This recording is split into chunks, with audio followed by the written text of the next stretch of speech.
In this video, I share with you the repairs we've made to our dinghy while trying to keep it in service as we cruise full-time here in the Caribbean.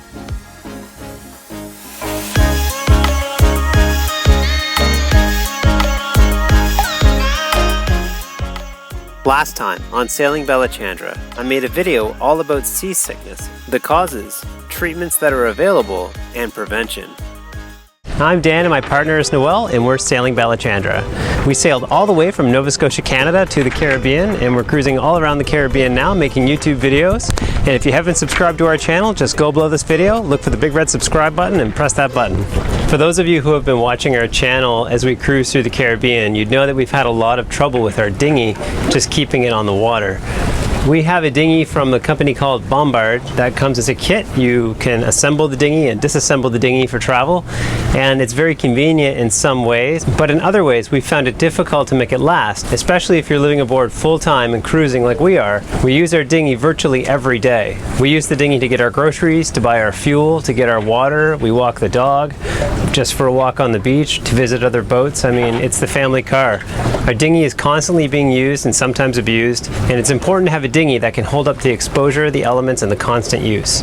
The ideal dinghy for cruising in the Caribbean would be made of hypalon and have a rigid bottom, or a rib. That would be with a fiberglass or aluminum bottom and kind of a V-shaped bow and a very strong construction.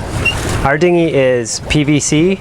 It does have a hard wooden bottom that's wood panels that are connected together, but the bottom is inflatable, and a lot of people do have dinghies like this that are assembly dinghies, and they do cruise the Caribbean with them, but like us, they have to do a lot of repair.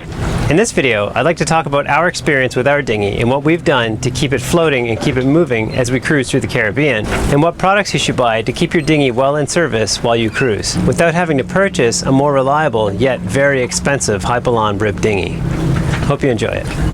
If you go back to watch some of our previous episodes, you'll see that we've tried multiple repairs and temporary fixes to keep our dinghy transom connected using expensive PVC glue with only temporary success, and our transom has mostly been held together with ropes and bungees for months while we've struggled with our dinghy slowly failing.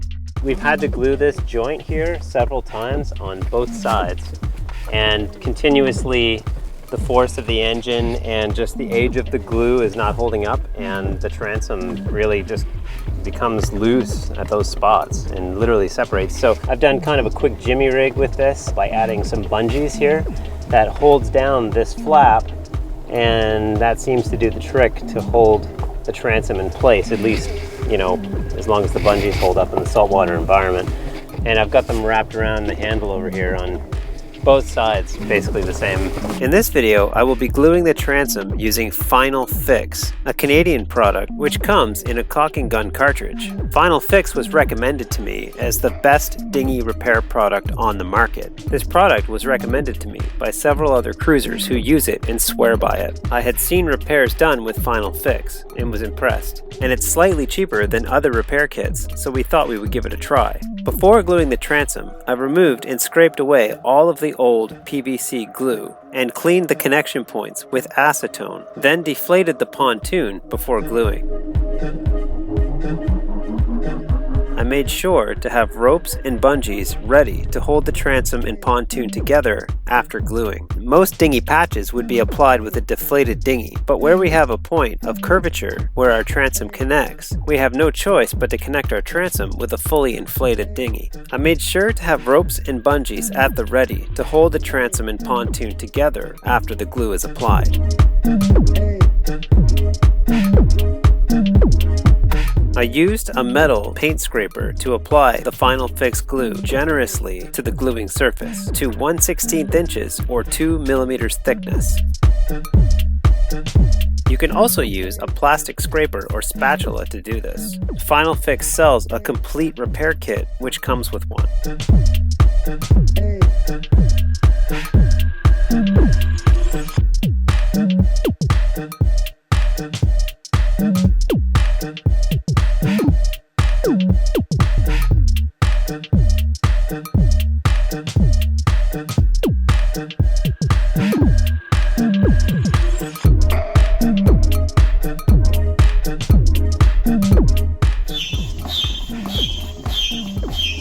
Once all the glue was applied, I inflated the pontoon to take its proper shape against the transom.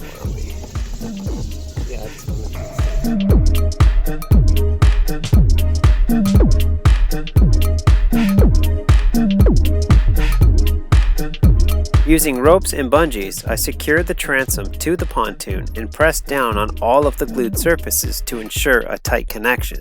It's important to try to remove any air bubbles.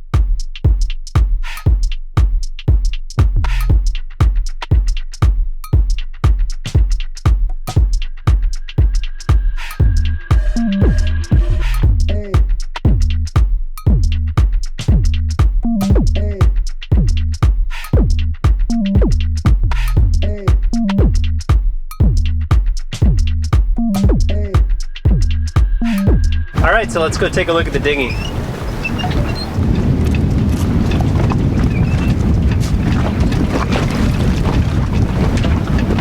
After gluing, I waited 48 hours for the transom to dry. Then I cut 2 large patches of hypalon and glued them over the connection points for added strength. Then waited an additional 48 hours before putting the dinghy back in the water. Now, with the transom glued, we are very happy with this repair. It seems to be very solid, and I'm quite convinced that Final Fix is bar none the best dinghy gluing product on the market.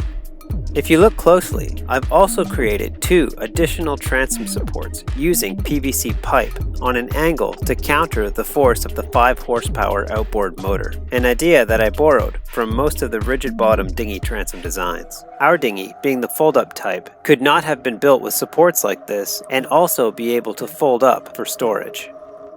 Also, if you look here where the paddles are attached, this attachment point has undergone a lot of wear and tear, and we don't really paddle all that much. It didn't last very long. It's just the salt water kind of ate it away.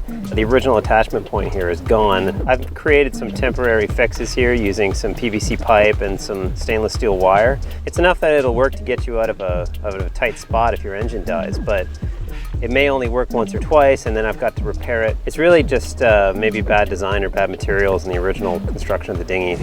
Also, if you've been watching our videos right through since the Bahamas, you'll see that we've had 2 different outboard motors. Before leaving Nova Scotia, we purchased a Tohatsu 3.5 horsepower 4-stroke outboard motor. Unfortunately, that outboard motor only lasted until about the Dominican Republic, and that's when it started to die. It was a slow death, and we did end up replacing our outboard with an older, used 2-stroke Tohatsu 5 horsepower motor, which turned out to be a much better motor. Just as important as having a reliable dinghy, you will need a reliable outboard motor if you plan to cruise full time.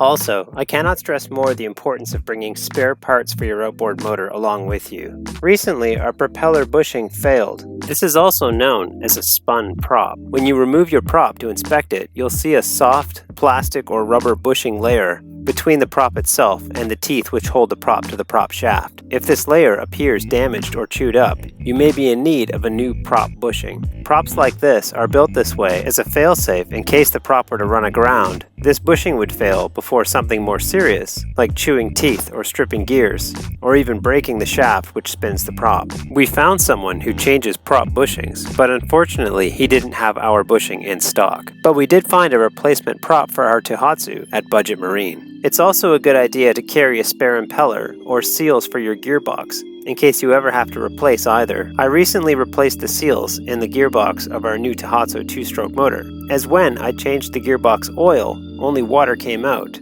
That was an indication that the seals needed to be changed. Fortunately, my zinc was in good condition and there was no corrosion. Tohatsu is a good brand to carry here in the Caribbean, as there are more than one island that carries parts for Tohatsu. However, they may not have the parts you need, so it's a good idea to bring spares for your motor before leaving home. Thanks for watching. If you like this video, please don't forget to subscribe. And if you want, leave a like or a comment below. And if you haven't checked out our Patreon page, it's always a good time to do so. Patreon's a place where you can give back if you like what we do and you want to support us. Thanks. See you later. Yeah, you're not allowed in there, Bubbo. Come here. Come see Dad. Come here.